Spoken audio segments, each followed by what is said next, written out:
Score. And that's international. We see past all the blips. We only deal with people who came to us wanting a sincere relationship. Call today. Learn more. And skip the blips. Join me, Ryan Van Miller, for how to make the most of your money, your career, your future. On the Money with Brian Van Miller, Saturday nights at 10:30 on TV 11. From KSTW TV 11, the first news of the night. With Charles Johnson, Robin Sewell, weather with Dave Torsha, sports with Tony Potts. This is the 10 o'clock news.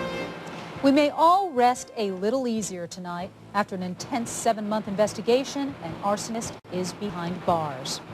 Good evening again. A 27-year-old Lynnwood man is in custody tonight, charged with 3 counts of arson. Yet apparently that's just the beginning. Investigators believe this suspect could be responsible for at least 40 other arsons dating back to last August. Bail will be requested on Keller in the amount of $1 million. He has been charged with 1 count of arson 1, which carries a maximum penalty of life imprisonment, and 2 counts of arson 2, which carry a maximum penalty of 10 years on each count. Take a good look at the sketch on your far right. That is a likeness of 27-year-old Paul Keller, the man investigators believe is a serial arsonist. Keller may be involved in setting as many as 40 fires in the Snohomish-King County area, with the investigation still continuing. Keller was picked up this morning at his apartment in Lynnwood. Investigators say it was the sketch and his unusual profile that ultimately led to the arrest. See, Keller doesn't fit into the mold of your typical arsonist. Salesman, well-dressed. As I mentioned at that time, this is not your normal picture that you get in your mind of an arsonist. That got some people thinking about it and generated a lot more calls and got us in the right direction. Right now, Keller is charged with setting this fire at the North Cascade Materials Warehouse in Everett on January 1st, as well as another business and a residential fire on November 2nd. But since August 6th of last year, there have been more than 100 arson fires from South Snohomish County to King County that investigators say have a similar signature. We're talking at least $10 million in damage. And investigators believe Paul Keller may be responsible for at least half, maybe more. In fact, investigators are looking into 4 fires in eastern Washington they believe may be connected to Keller. Now, as I mentioned before, Paul Keller does not fit the profile of a typical arsonist. He has no criminal history, and his neighbors describe him as clean-cut, quiet, and very friendly. Today, in the Alderwood complex where he lived, we got reaction to the news. It's pretty scary to think that he's in the next building. He goes out at night and you know, just like everybody else does, you know, goes out with their friends, but he goes out and starts fires, and he lives right next door to you. I'd seen him around a few times, and usually coming and going from his car in an occasional hurry. Usually he was carrying either a looked like a police band radio or scanner and a beeper on it. And he looked pretty clean cut, and I didn't think anything of it. I had talked to some of the other neighbors just today about this, and they said that they thought he was a member of either the fire department or the police department. Chris Nelson from ATF told us today that he believed Keller did have a motive, but they will not release that information until further investigation. They also made it clear to us that their job is far from over. Until they find out who is responsible for all the arsons, the task force will stay together. Now, that's good news for families like the Sylvesters. They lost everything, including their business, when an arsonist torched their home last October. In fact, they barely escaped with their lives. Bill told us back then he couldn't wait till the day when that arsonist was caught, because in his mind, the person did much more than just start a fire. I consider it attempted murder. He didn't set the outside of the carport on fire. He set the inside wall of the carport, which is jutted. That is the wall of the house that he set on fire. He tried to kill somebody. Paul Keller will make his first court appearance tomorrow. Arson is not suspected in a fast-moving fire that damaged a Tacoma home. Neighbors spotted flames coming from this home at about 10:30 last night. They called 911, then started pounding on the doors and windows, trying to make sure there was no one still inside. We didn't get inside the house. We just walked in. The garage door was open, and we just walked into the garage and felt the door to see if it was hot into the house. And then we opened up the door, and the dog came running out, but we didn't see anybody in the house. No one was injured. The exact cause of the fire has not been released. In other news tonight, a dispute between Jack in the Box President Robert Nuchin and King County inspectors. Nugent testified yesterday before the U.S. Senate that inspectors tested the temperature of hamburgers at the Mercer Island Jack in the Box before the cooking process was finished. But inspectors claim they waited until the burgers were done. That's when they found the temperature of the meat well below the Washington state standard of 155 degrees. Jack in the Box is being blamed for at least one death and dozens of illnesses from people who contracted the E. coli bacteria after eating in their restaurants. Few will forget the horrible story of Todd Musselman's death. He was killed on Highway 512 last Sunday in what can only be described as a senseless and horrific crime. But today, Todd was remembered as more than a victim. To families and friends who buried the 27-year-old, soon-to-be father, Todd Musselman was a loving man and a hero. Claudia Cottle reports.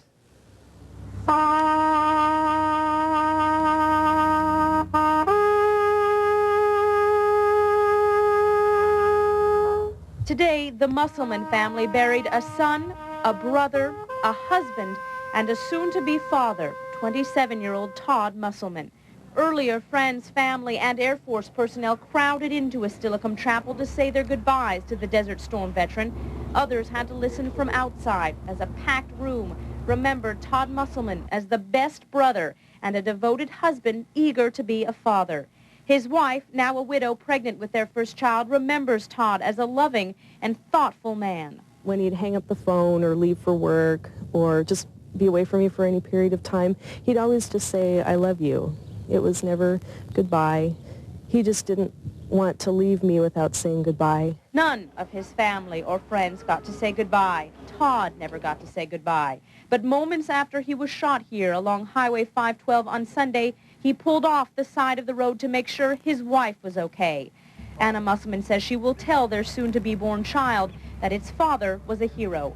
Many others here will remember Todd as a terrible and senseless victim, shot because out of concern for his wife and unborn child, he was driving slowly on a foggy road. This man, 22-year-old Ruben Michael Estevillo, is one of two being held in connection with Musselman's death. That two suspects are in custody does little to relieve the horror of Todd Musselman's death. He will be terribly missed by many in this community.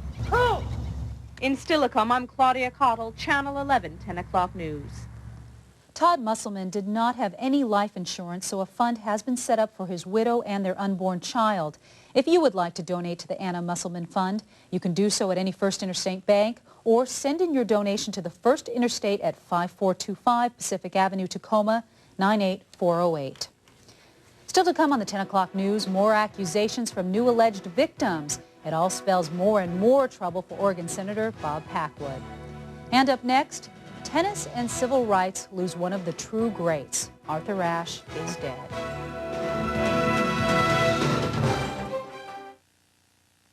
Next time on Cheers, it seems a new neighbor owns part of Sammy's bar. Yo, he's making me insane! And his clientele isn't exactly getting the welcome mat from the gang. Have you ever seen so many yuppies with gold cards? But then his wall is downright unneighborly. $10 says he goes ballistic by midnight. The fun's about to begin when Mr. Malone takes on the wall. Sit down here. That's next time on Cheers. Tonight at 11 on TV 11.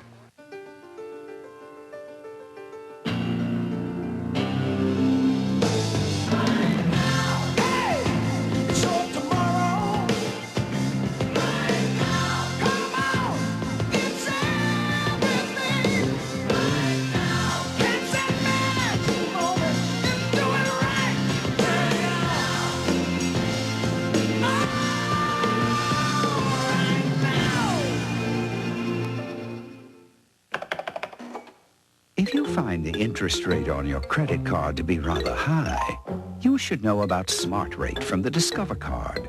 With Smart Rate, the more you choose the Discover Card when making purchases, the lower your rate can be. And the Discover Card still charges no annual fee.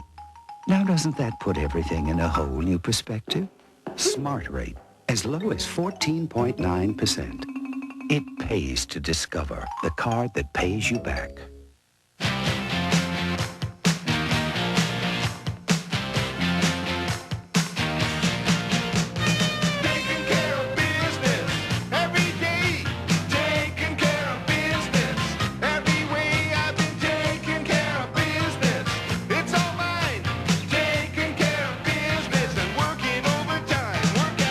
Nobody sells more office supplies for less than Office Depot. Nobody. We say goodbye tonight to not only a great sportsman, but a true humanitarian. Tennis star Arthur Ashe died this afternoon of pneumonia, a complication of AIDS. Last April, he told the world how he contracted the disease. It was transmitted through a blood transfusion after one of my open-heart bypass operations. In all likelihood, the second operation in 1983. I have known since the time of my brain operation in September 1988 that I have AIDS.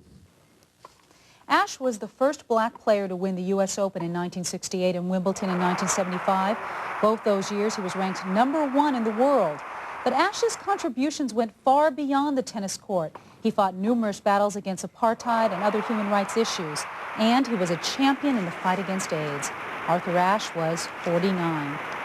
The Washington Post is reporting tonight that 13 more women have accused Senator Bob Packwood of making unwanted sexual advances.